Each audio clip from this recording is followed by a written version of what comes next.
You're listening to The Jacob Valk Show.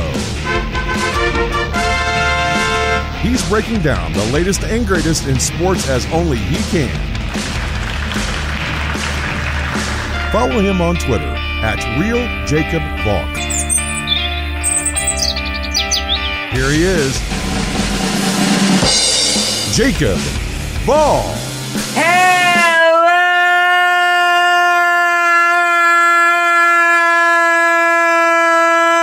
sports fans!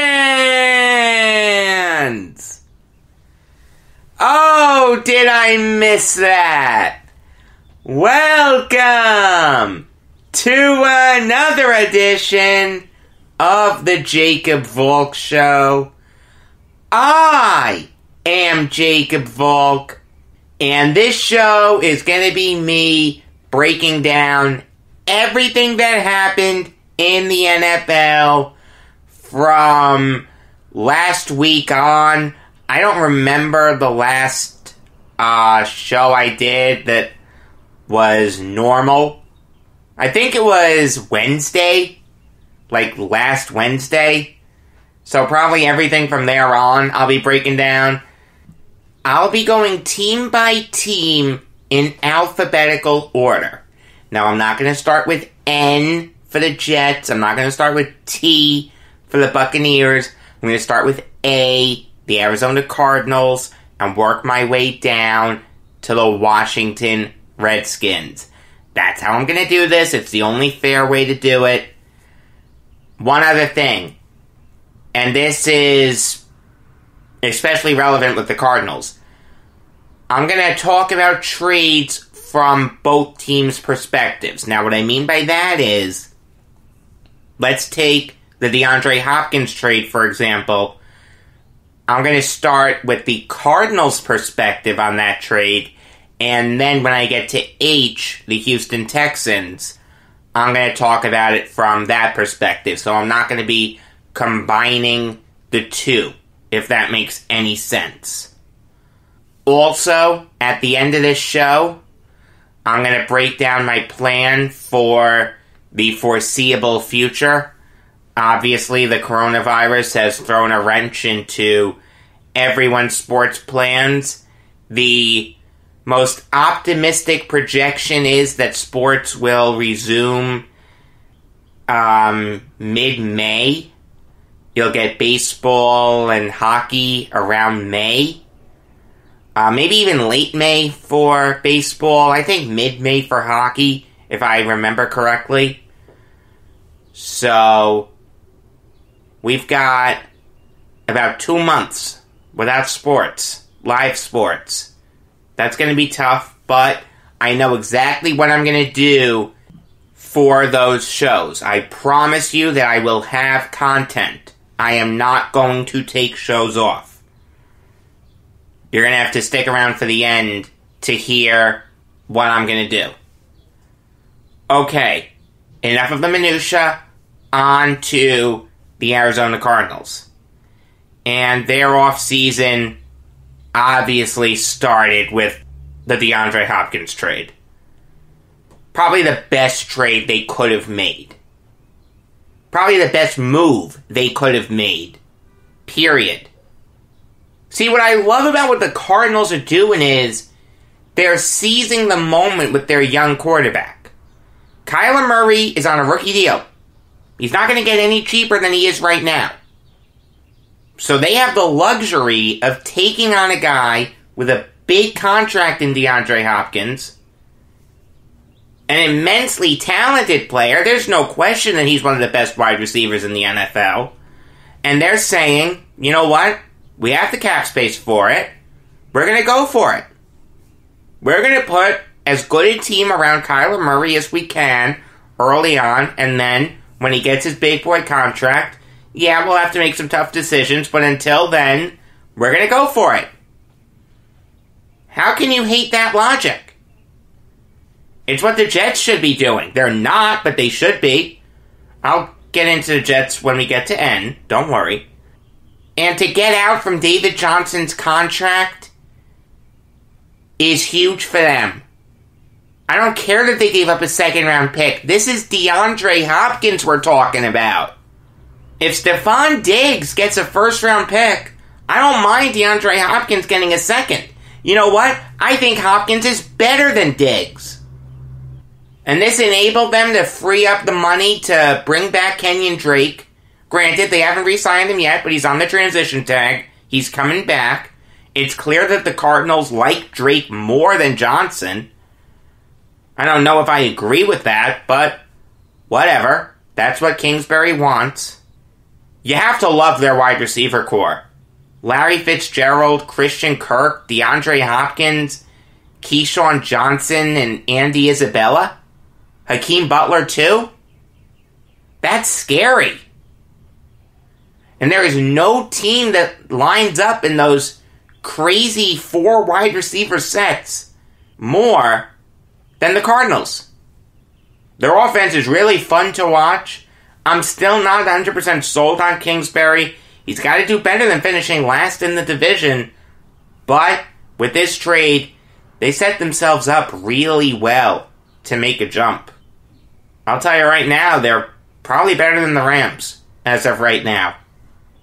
After that, they signed Jordan Phillips and Devon Kennard.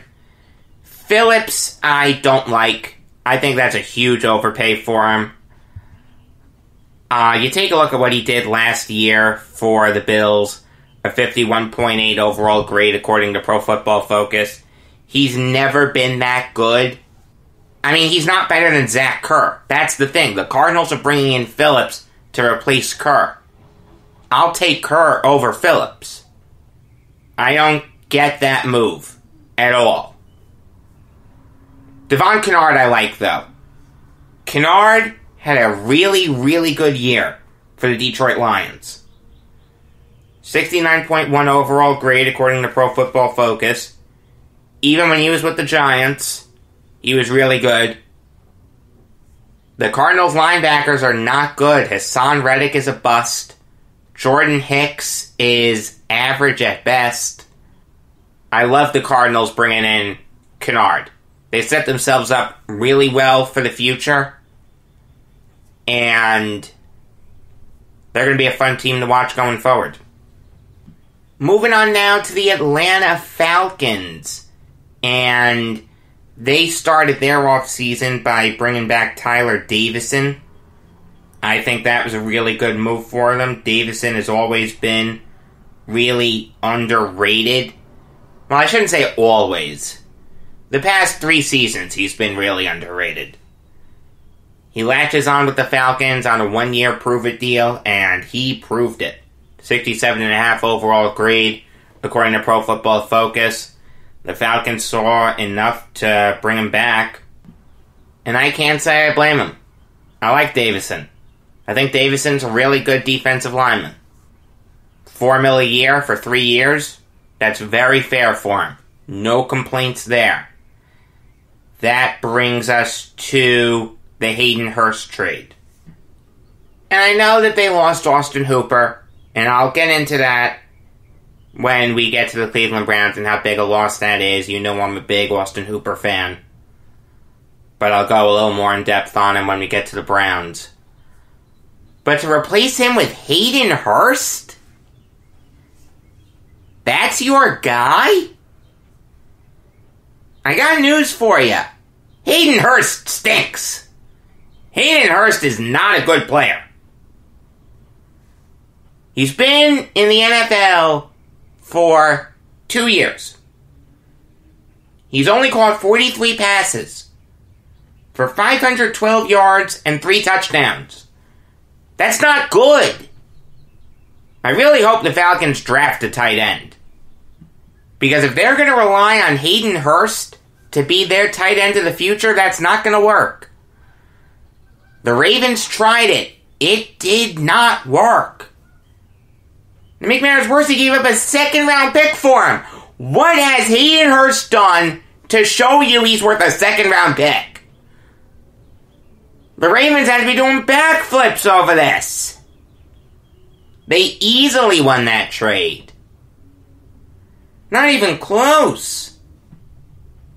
And then they cut Desmond Trufant. why on God's earth would you cut Desmond Trufant?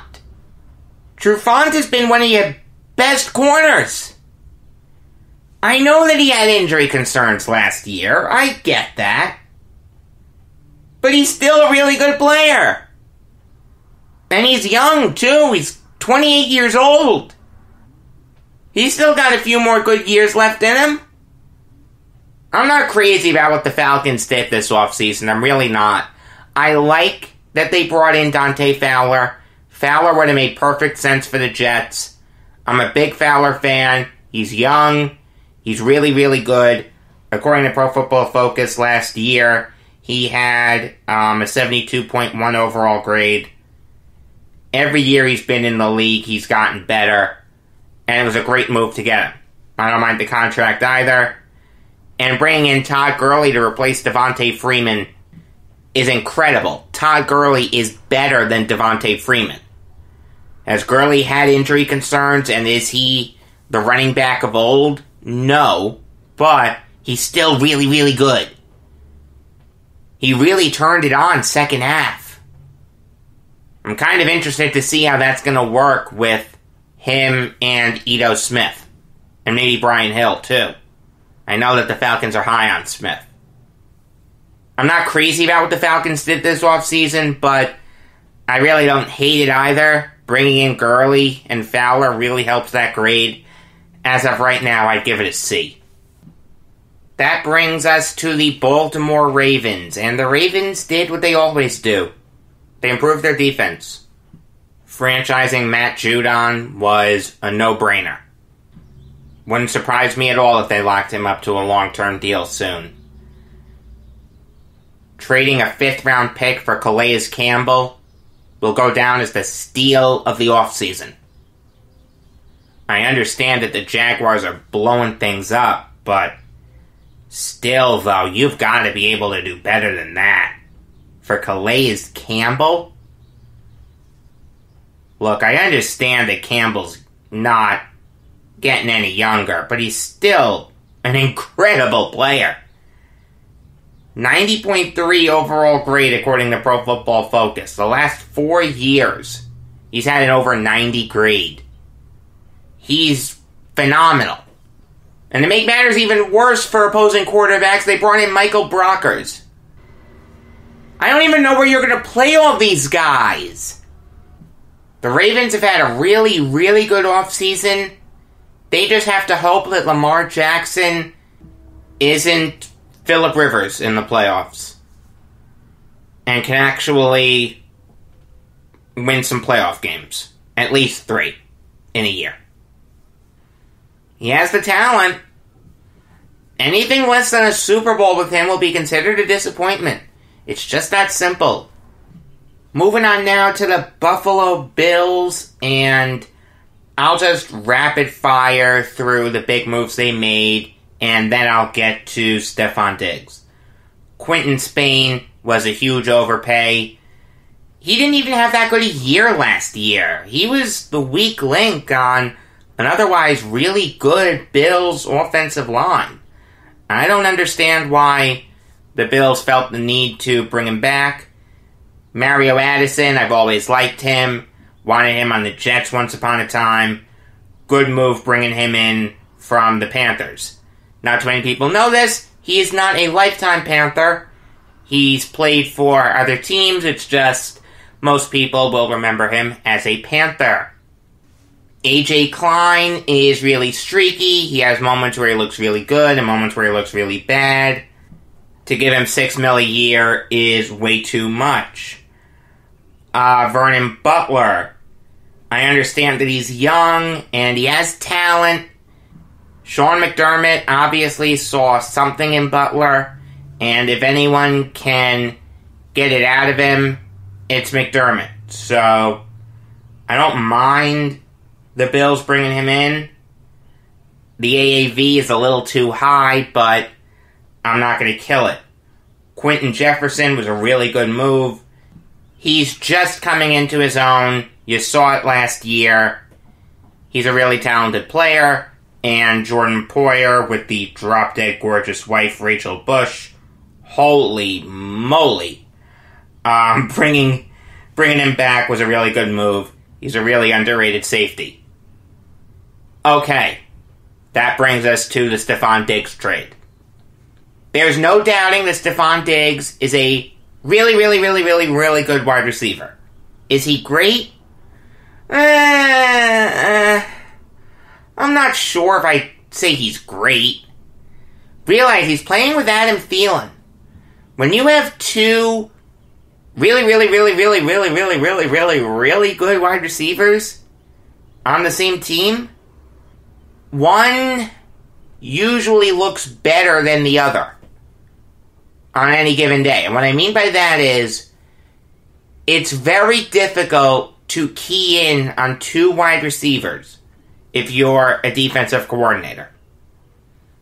You can usually hope to just stop one of them. And if you're looking to stop Thielen, of course Diggs is going to go off. And if you're looking to stop Diggs, Thielen is going to go off. If you want to call Diggs and Thielen great, you can. Certainly Vikings fans will. I just don't know if I would. But I'm not downing his talent. He's an incredibly talented player. The Bills obviously needed wide receivers. You gotta help the young quarterback. John Brown and Cole Beasley are not going to get the job done. Bringing in a guy like Diggs instantly makes Josh Allen better. Josh Allen is not a great quarterback yet. Can he get there? Yeah, maybe. And Diggs will certainly help him do that. The thing is, this is a wide receiver draft class. I've said this before. This is a wide receiver draft class that is incredibly stacked. So would you rather trade a first-round pick for Stephon Diggs or draft a wide receiver in the later rounds?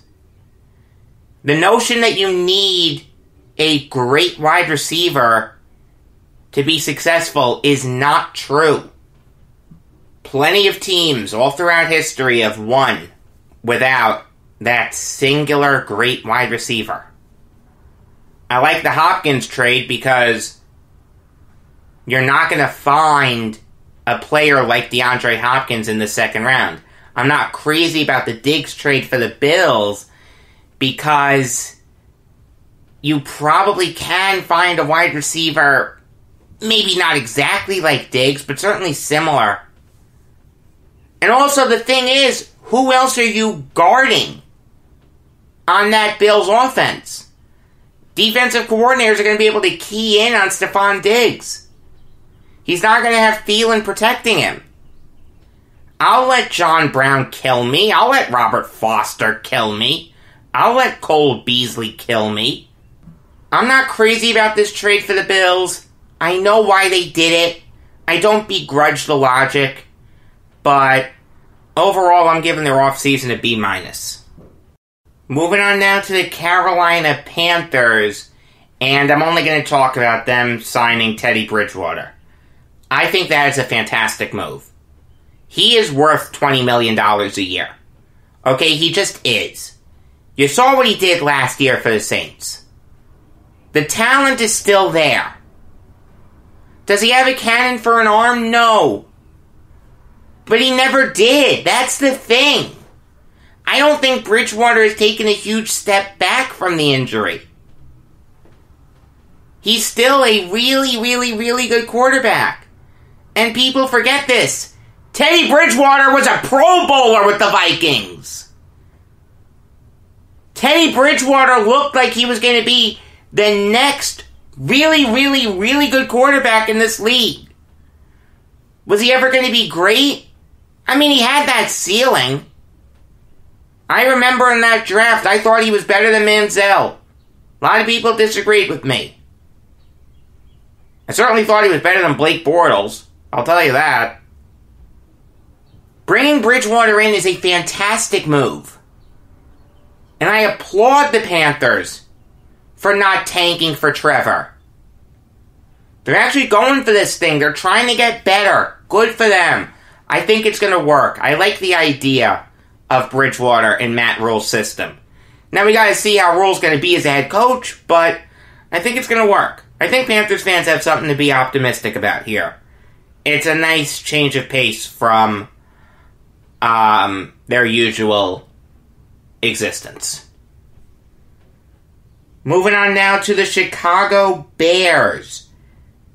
And holy moly, did they have an active offseason. Certainly more active than I thought they would for a team that's hemorrhaging cap space. Bringing back Trevathan was a great move. He's always been really, really good. The contract is extremely reasonable for him, $7 million a year. I'll take that. No problem at all with that contract. Bringing in Jimmy Graham was huge. The Bears didn't have a good tight end all year. And it's a big reason why Trubisky didn't have a good year. I'm not saying that that's an excuse. I don't like Trubisky. I think Mitchell Trubisky's a bust, and I think he's going to go down as one of the biggest busts in NFL history. It's a black mark on Ryan Pace, no question about that. But the simple fact is, the Bears didn't have a good tight end last year. Trey Burton's one of the most overrated players in the NFL, and now the Bears have a proven contributor in Jimmy Graham. Whoever's starting for the Bears next year, Trubisky or Foles, at least they'll have a good tight end to throw to. Speaking of Nick Foles, that's a risky trade. It's a coup for the Jaguars to get out from that contract. They're obviously sold on Gardner Minshew. I like Minshew. I'm not 100% sold on him, but I like Minshew. There's nothing stopping him from becoming a really good quarterback. But to give up a 4th round pick for a guy who was getting booed off the field in Jacksonville is really risky, especially when you factor in that contract. The Bears are in cap hell. Even before this offseason started, they were in cap hell. Now you're investing, I think it's like $25 or maybe $28 million, something like that, into an unproven quarterback? Foles is unproven. He has always been unproven. He has to put it together for 16 games. And even then, he needs to do it consistently. Now, I like Nick Foles. There was a point in time when I would have traded the 6th overall pick for Nick Foles. And that was after he won Super Bowl MVP. You can laugh at me all you want for it now, but I stand by the fact that that would have been a really, really good trade for the Jets. God only knows how he would have been for them. This is a risky move. There's no guarantee that Foles is even going to start next year. I think he will. I think he's better than Trubisky. But the old saying, when you have 2 quarterbacks, you have no quarterbacks, that's never been truer than it is right now in Chicago. Look, you gotta give Matt Nagy a little bit of credit for guiding that team to an 8-8 record with everything that was going wrong there. And certainly, the shine on Nagy has been removed. If he's really an offensive guru, Trubisky would have looked a lot better. You have to like the 8-8 record. Well, you don't have to like it. It's a major step back, but you have to at least tolerate it, considering everything that happened. This is a make-or-break year for Ryan Pace and Matt Nagy. If they don't make the playoffs, and if they don't get good quarterback play, it doesn't matter if it's Trubisky or Foles. If they don't get good quarterback play, they're both going to be looking for new jobs. Moving on now to the Cincinnati Bengals, and I have to applaud them for actually spending some money. And they did it actually kinda smart. They had a good offseason. Bringing in DJ Reader on a mammoth contract makes a ton of sense for him. It just helps to bolster that defense that, let's be honest, isn't terrible. You have some good players on that defense. Carlos Dunlap, Geno Atkins, Andrew Billings, Sam Hubbard, and now you've added DJ Reader to it? That's scary. That's actually a scary defense. And Trey Waynes too. That's actually really good. I gotta say, the Bengals could surprise some people next year. I'm not saying they're going to make the playoffs or anything, but, I mean, they finished with only 2 wins. A lot of heat was getting thrown at Zach Taylor. If they go up to 5 or 6 wins with the young quarterback in Burrow, that's not bad. There's something there. There's a foundation there to build on. You're not going to turn it around overnight. But thinking that you can just turn it around overnight in the NFL, yeah, okay, I understand the 49ers. But that's very rare. It's very rare that you can go from worst to first. Usually it's a slow climb. And I think the Bengals can do that. It'll be a nice change of pace for them. No question about that. Moving on to the Cleveland Browns, and I gotta say, I was really, really concerned as to how they would approach this offseason with this new emphasis on analytics that they have, going all in with DePodesta. But it worked. Bringing in Jack Conklin and Austin Hooper, Baker Mayfield had to be doing backflips. You all know I love Austin Hooper. I've said it before. It'll be interesting to see how the Browns play him and Njoku, but you know what? Njoku only played 4 games last year. You can't trust him. And bringing in Jack Conklin to replace Greg Robinson, how can you do any better than that? That's incredible. I know we said last year that the Browns were going to make the playoffs. And obviously they disappointed more than any team in the NFL. But, you know what? I'm going to say it again. The Cleveland Browns are going to make the playoffs. Baker Mayfield is going to have a really good year. He's going to get back on track. And all the haters will shut up. I gotta tell you, I'm still a big Baker Mayfield fan. Always have been. Moving on now to the Dallas Cowboys. And I gotta say, I'm not crazy about their offseason. Bringing back Amari Cooper was obviously a great move.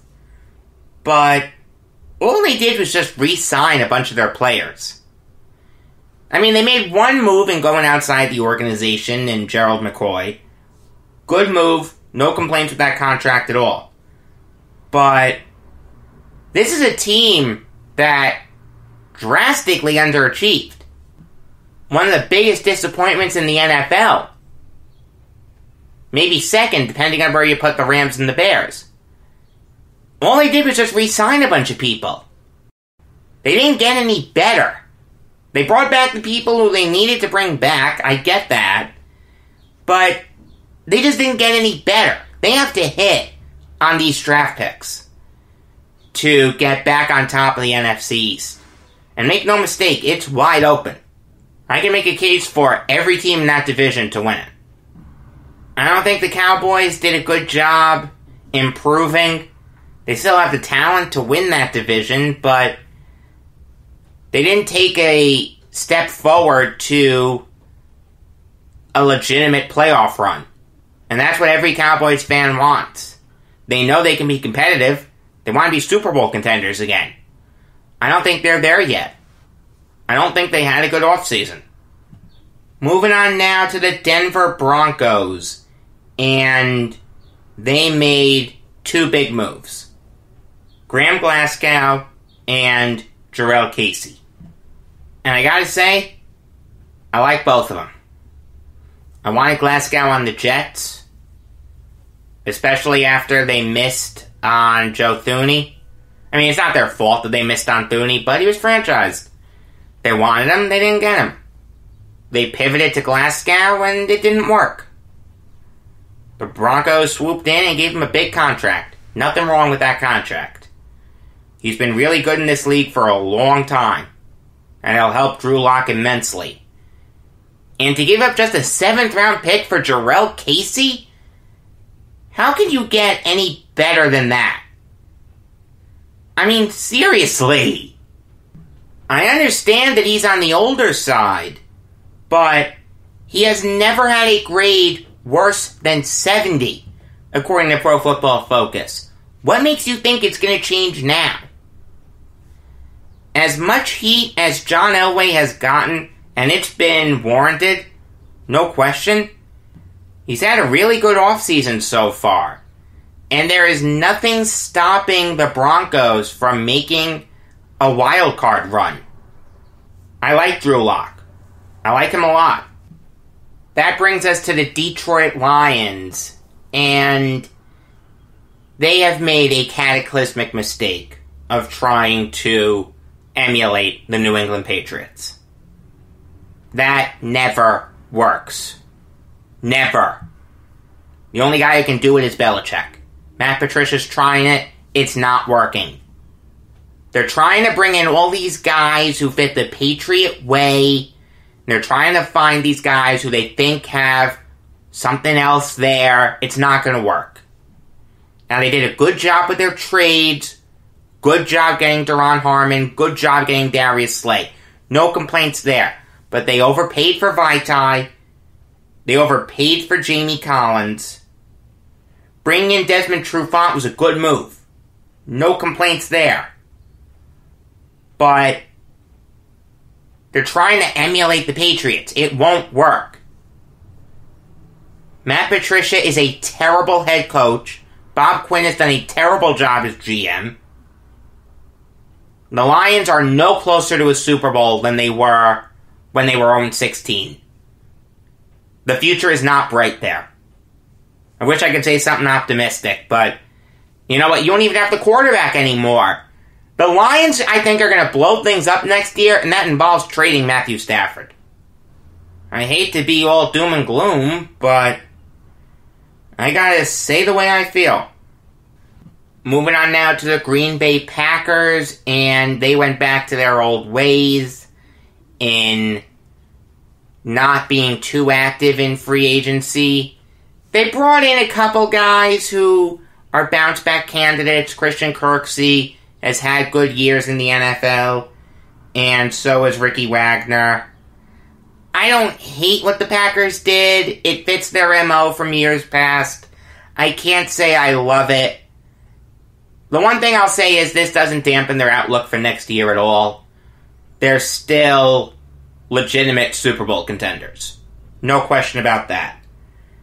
That brings us to the Houston Texans. And holy moly, I have never seen a trade killed from so many different angles than the Hopkins trade was for the Texans. They hate the return. They hate the reason for the trade. They're saying that Bill O'Brien's a racist. Everything bad that you can say about this trade, people are saying about it. You know, the racist stuff, I don't know. I'm not going to comment on that. I'm not in the locker room. I've never met Bill O'Brien. I'm skeptical of his abilities as a GM. No question. But he's a good head coach. You can't say that he's a bad head coach. They were really close to beating the Chiefs last year. They just couldn't, you know, put that final nail in the coffin. As for the return for this trade, yeah, it's not good. I understand that Carlos Hyde's a free agent, and Johnson's better than Hyde, but you could re-sign Hyde for less than you're paying David Johnson. And you wouldn't have to give up DeAndre Hopkins to do it. If you want to trade DeAndre Hopkins, you know, okay, fine, I guess. If you can get a first-round pick for DeAndre Hopkins, I'm not going to begrudge it. But you only got a second. Yeah, I'm going to begrudge that. This is just addition by subtraction. They've replaced Carlos Hyde and DeAndre Hopkins with David Johnson and Randall Cobb. Look, Randall Cobb is a fine player, really good player, but he's not DeAndre Hopkins. Alright, you saw it when he left Aaron Rodgers. He took a step back. He didn't have a bad year, but he didn't have a great year. And Eric Murray is just good, not great. I don't mind his contract. I don't love it, but I don't hate it. You can't like what the Texans did this offseason. You just can't. Moving on now to the Indianapolis Colts, and they made two big moves. Trading for DeForest Buckner and signing Phillip Rivers. I'll start with Rivers. I don't think he makes sense for the Colts. I don't know why they went after him. You have Jacoby Brissett. Is Rivers that much better than Jacoby Brissett? Does Phillip Rivers make you a Super Bowl contender? No! Look, Rivers is better than Brissett. I get that. I get the familiarity. But Brissett didn't have a terrible year last year. He was safe with the football. He wasn't great, but he wasn't terrible. You want to tell me you don't want a game manager? That's fine. But that's all Phillip Rivers is right now. He's a game manager. Did you watch him last year with the Chargers? I mean, come on. You just got older at the quarterback position. You didn't get much better. Makes no sense. I did like the DeForest Buckner trade. That made a ton of sense. I don't mind the haul. He's worth the 13th overall pick. He's been a wrecking ball ever since he's been in the NFL. No complaints there. And I'll get into the Niners a little later, but man, John Lynch is a wizard. That's all I'm going to say. All in all, I guess one good move and one bad move averages out to a C. I think that's the only fair way to do it. I'm not crazy about the Colts' future. Moving on now to the Jacksonville Jaguars. And they've had a confusing offseason to me. If they want to blow everything up, that's fine. I don't mind that. The Jaguars weren't going anywhere with the core that they had. They tried. All they got was one conference championship game appearance. Alright, I don't begrudge the effort, but it just didn't work. So from that end, I don't mind the Campbell trade, and getting out from Foles' contract was incredible for him. And if they think that Gardner Minshew's their guy, no problem. But to then turn around and sign Joe Schobert, who didn't have a great year last year, and then Darqueze Dennard, who did have a good year. I like Dennard. Always have. It just confuses me. What direction are they going? I know that they had cap space, or at least they created some cap space, and they wanted to use it, but I just don't like the direction they're going. You just signed, a decent linebacker to a big contract. 5 years at over $53 million. He's not worth that. If you want to turn around and sign a good free agent, that's fine, but Schobert's not that. I'm not crazy about the Jaguars offseason. I like the trades they made. Yeah, they're going to look to be bad for a little bit and then build themselves back up. They tried the quick fix route. It didn't work. But to then turn around and sign Joe Schobert doesn't make any sense. I'm giving them a B-. I'm going to skip over the Kansas City Chiefs because they didn't do anything. They didn't need to. They won the Super Bowl. That brings us to the Las Vegas Raiders. I gotta say, I love every move that they made. Bringing Corey Littleton was great. Malik Collins was great. Carl Nassib, Jeff Heath, Jason Witten. You name it. It was a great move. The Raiders are setting themselves up incredibly well for Vegas. They know that they need to put out a good product their first year in Vegas. Otherwise, no one's going to show up. The novelty of a new team only lasts so long. You've got to give people a reason to come. And good football is a really good reason to show up to the games. There is nothing stopping the Raiders from being a wildcard team next year. Nothing. Moving on now to the LA Chargers. And I don't hate what they did. I understand that they kind of went in a younger direction by moving on from Rivers, and they're embracing the analytics by moving on from Melvin Gordon. But I gotta say,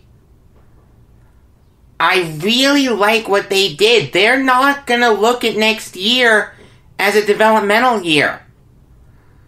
They're going to try to hit the ground running with Justin Herbert, who I still think they're taking. Brian Bulaga, Chris Harris, and Linval Joseph were all great moves. I don't have a problem with any one of them. While I don't think the Chargers are going to finish with single-digit losses next year, I think their ceiling is 6-10, maybe 5-11. I don't think they're going to be bad. I really don't. They're setting themselves up really well for the near future. That's all you can ask for in the NFL. Now going to the other LA team, the Rams. And I'm not crazy about what they did this offseason. For starters, to sign Andrew Whitworth to a 3-year deal is absurd. I understand that Whitworth has shown no signs of slowing down, but 3 years? For a guy who's going to be 41 at the end of the deal? That's insane! And they're paying him over $10 million a year! Signing A'Shawn Robinson makes no sense. Robinson isn't that good. Todd Gurley, I still like him.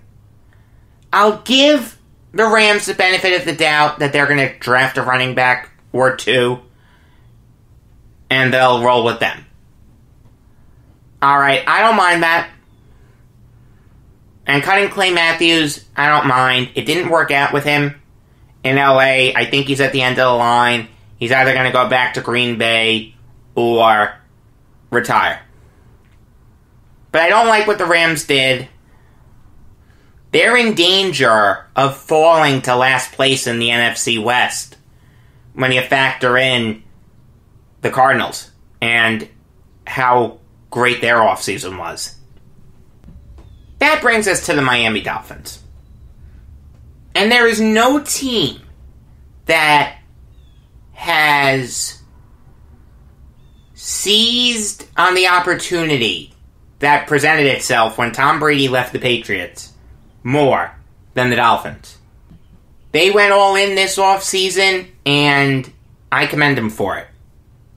Byron Jones and Kyle Van Noy were fantastic signings. I wanted Byron Jones on the Jets desperately. Shaq Lawson was a great move. Eric Flowers was a great move, despite what some Giants fans will tell you. Clayton Fedgelum was a great move. It kills me to say it, but as of right now, the Jets are the worst team in the AFC East. And it has nothing to do with Gase. It has to do with Joe Douglas. Now, I'll get into the Jets a little later, but the Dolphins have done a fantastic job of seizing this opportunity, and they're going to try to make a go at this thing. I commend them for it.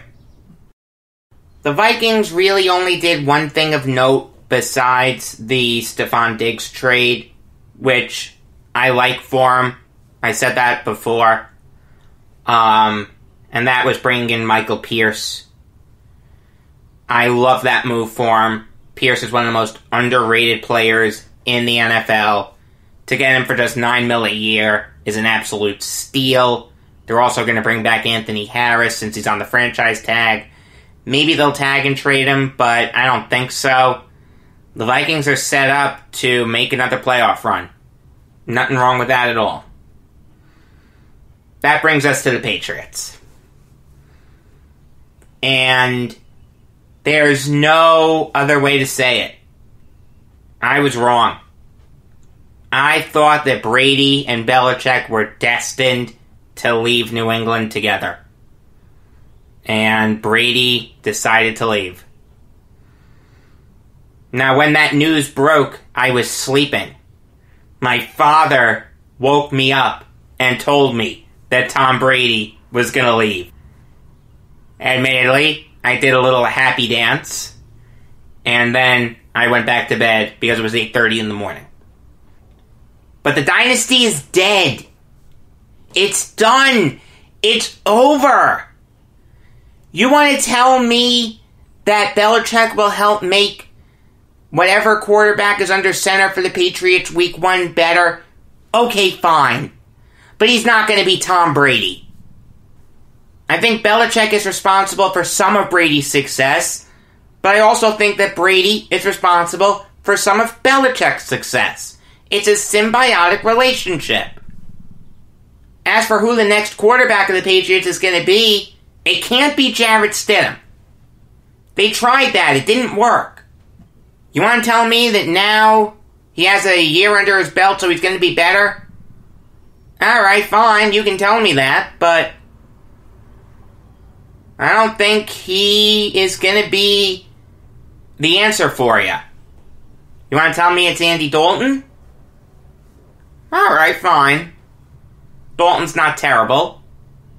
But he won't be great for the Patriots. Jacoby Brissett would make sense. Jameis Winston, no. I think Belichick would kill him with all the mistakes he makes. I don't think Cam Newton fits the Patriots' way.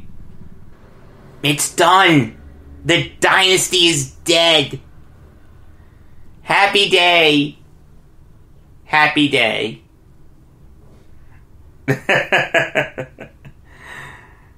Oh, man.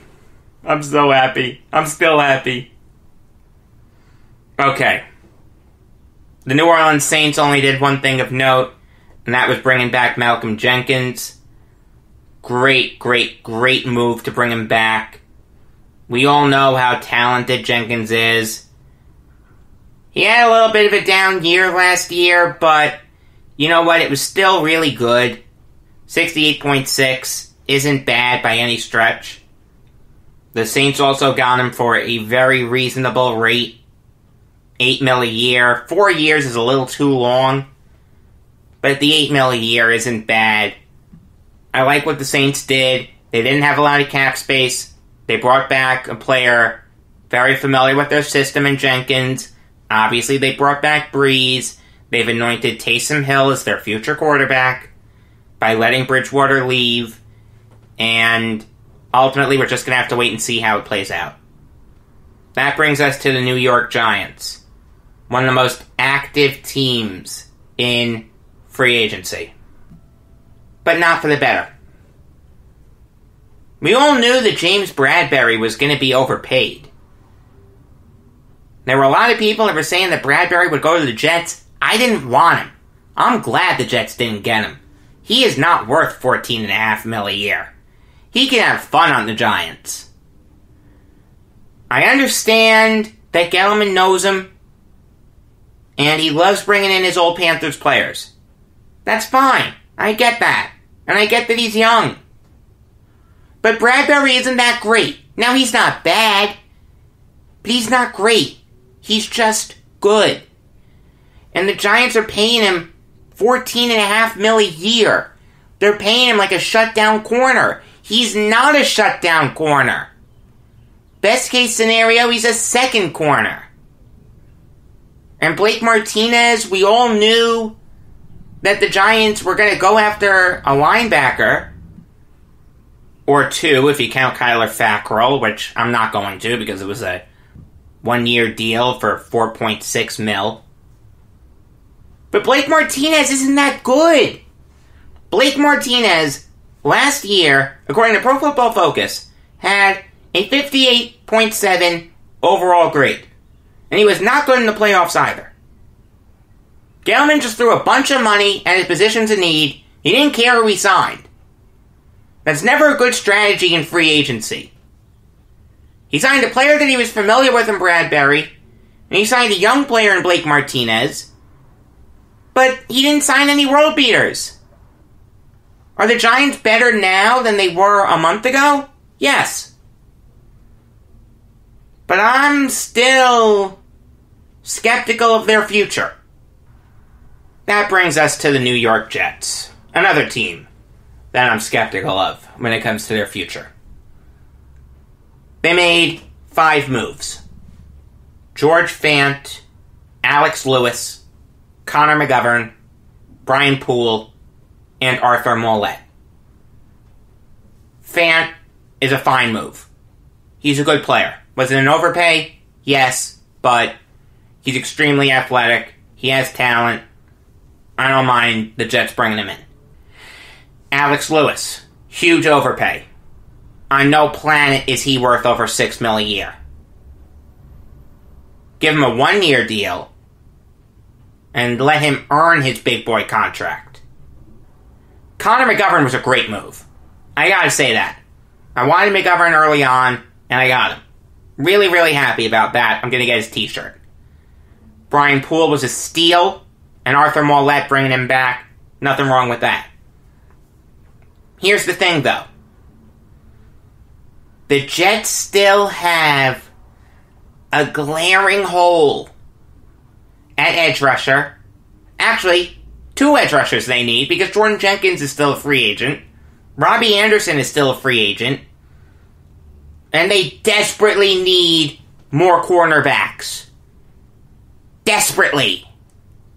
They also need a backup running back, although I think they'll find that in the draft. So I'm not beating hell about that. They do need a backup quarterback. Blake Bortles would make sense for him, so would Chase Daniel.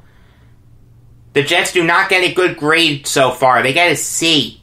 Maybe a C minus. I understand that you don't need to put a whole team together right now. It's March. A million things can happen. Robbie Anderson can come back. Jadeveon Clowney can be a Jet. Jordan Jenkins can come back. And the Jets could have a great draft. But I've seen this movie before with the Jets. The new GM comes in. He doesn't go crazy in free agency because he thinks he's a master drafter. And he whiffs in the draft. The Jets only have 2 players on their roster from the 2017 draft. Jamal Adams and Marcus May. That's it. They have no one on their roster from the 2016 draft, and no one from their roster from the 2015 draft. I mean, come on! How can I think that Joe Douglas is any different? I understand that McCagnon and Douglas are different. I get that. But I have to be skeptical. By nature, I'm a Jets fan. I can't say that this guy has a great reputation and I have to trust him blindly. No! He has to prove it. And as it stands right now, this year is going to be another rebuilding year, which I don't like. There was an opportunity here for the Jets to be competitive, especially with Brady leaving. Now it's just going to be developing the draft picks. I don't like that. Now, if Douglas hits on these draft picks and he's a little more active in free agency, fine. I'll shut up. But as it stands right now, I'm skeptical. It can change. There's no question about that. But As it stands right now, I'm giving the Jets a C-.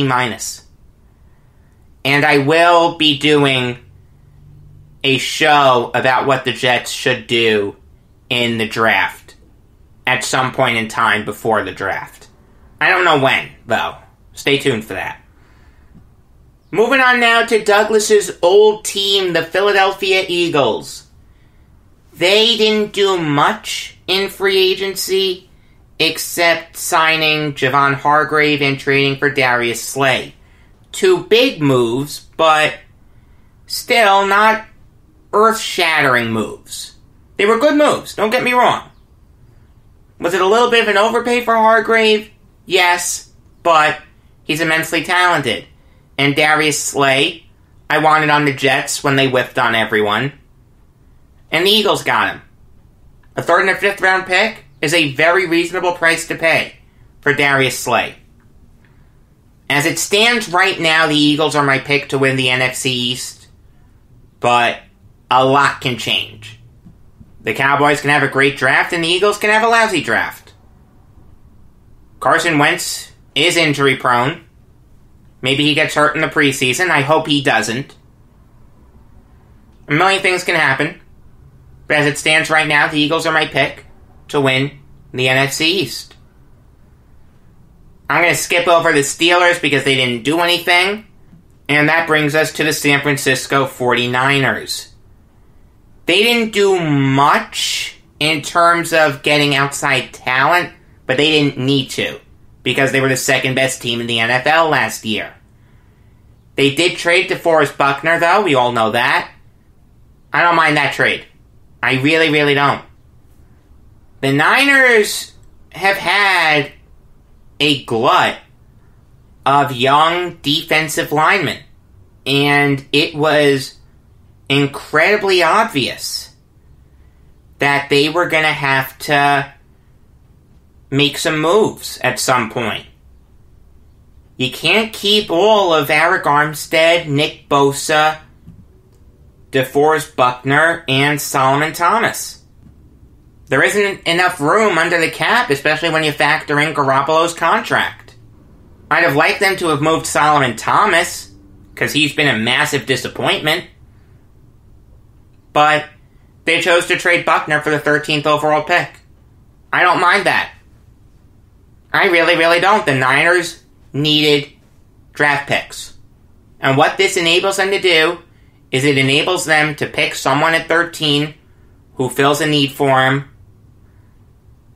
I haven't dug too deep into team needs yet when it comes to the draft. But they can trade the 31st overall pick for some later picks.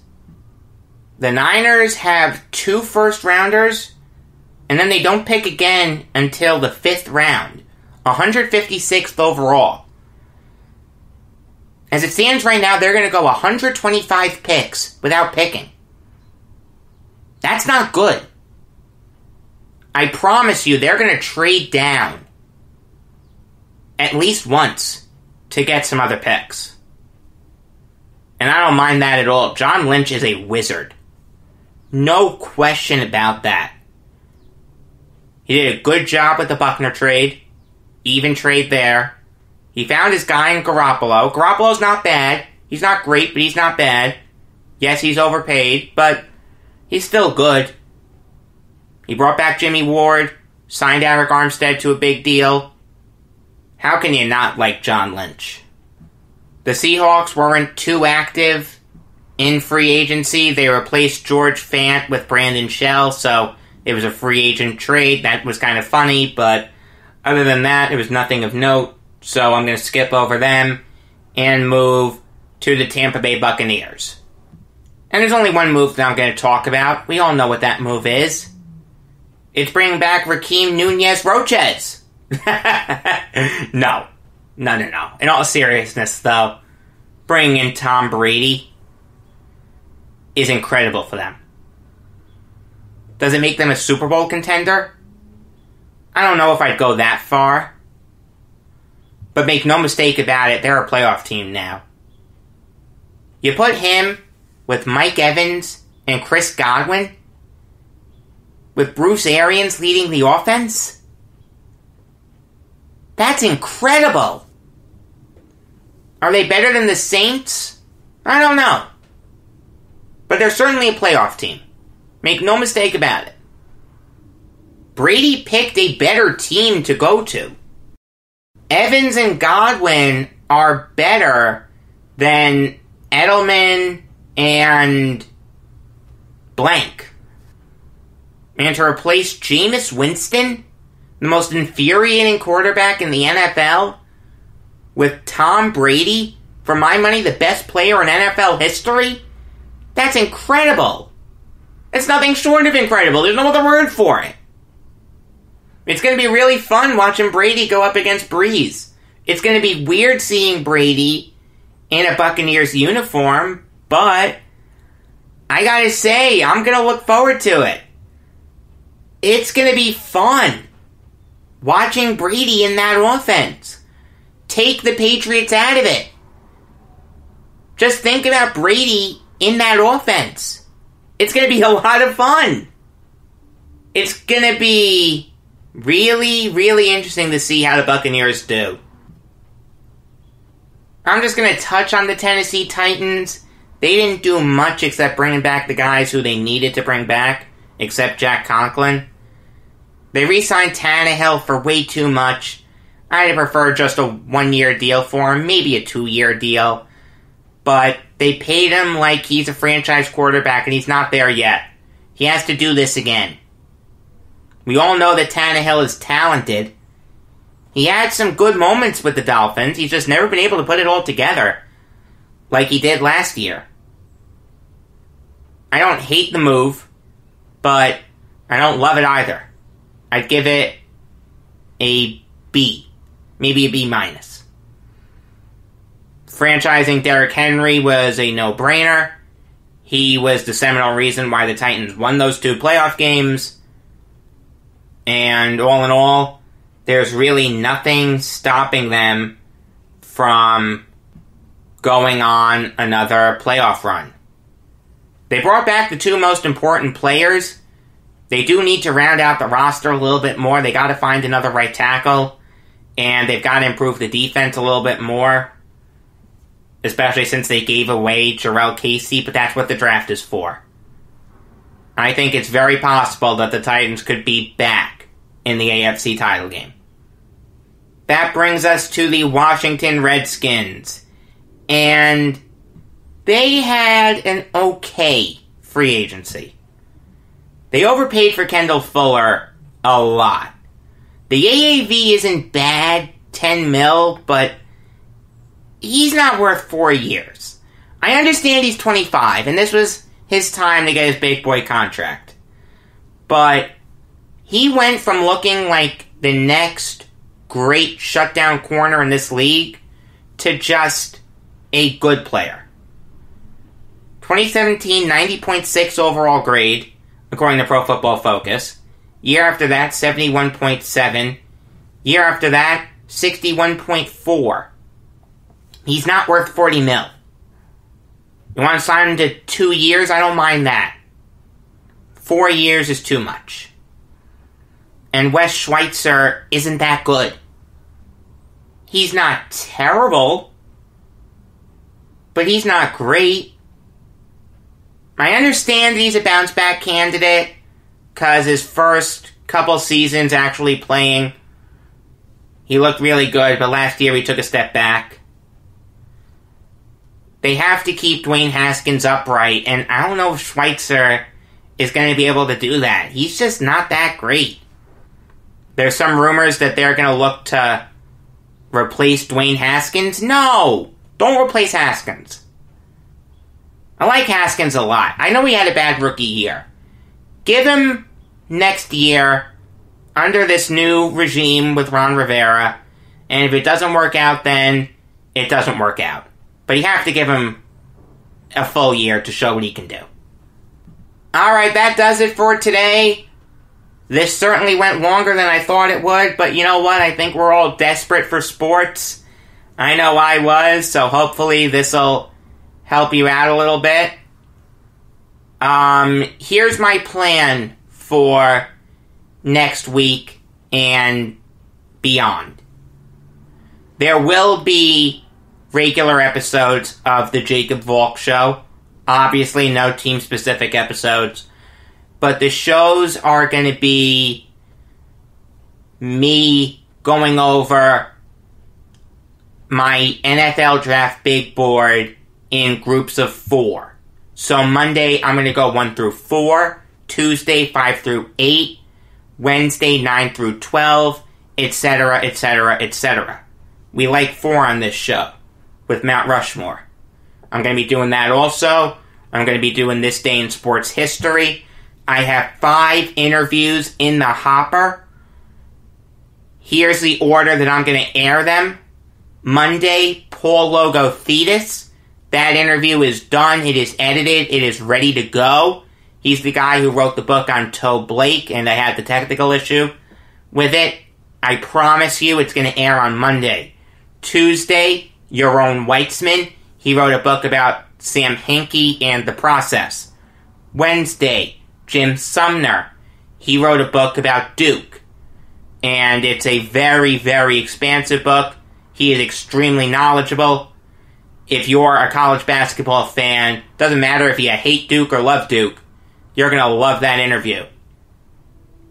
Thursday, Tim Rooney. He wrote a book about John Beilein at Michigan.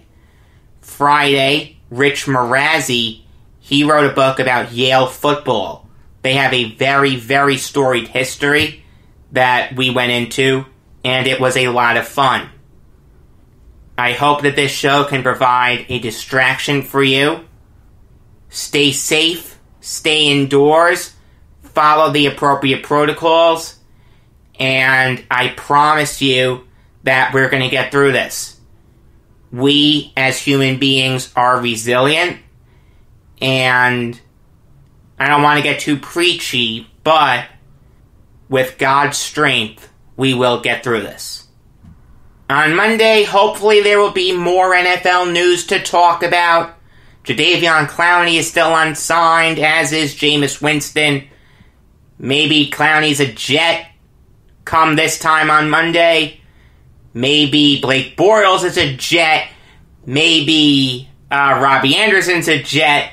Hopefully everyone that I outlined in my off-season preview comes to the Jets that can. In addition to everything that I outlined, there's going to be a lot of NFL news to talk about. Until next time, I am Jacob Valk saying that when I'm a millionaire, it's going to be fun buying a condo every 2 weeks.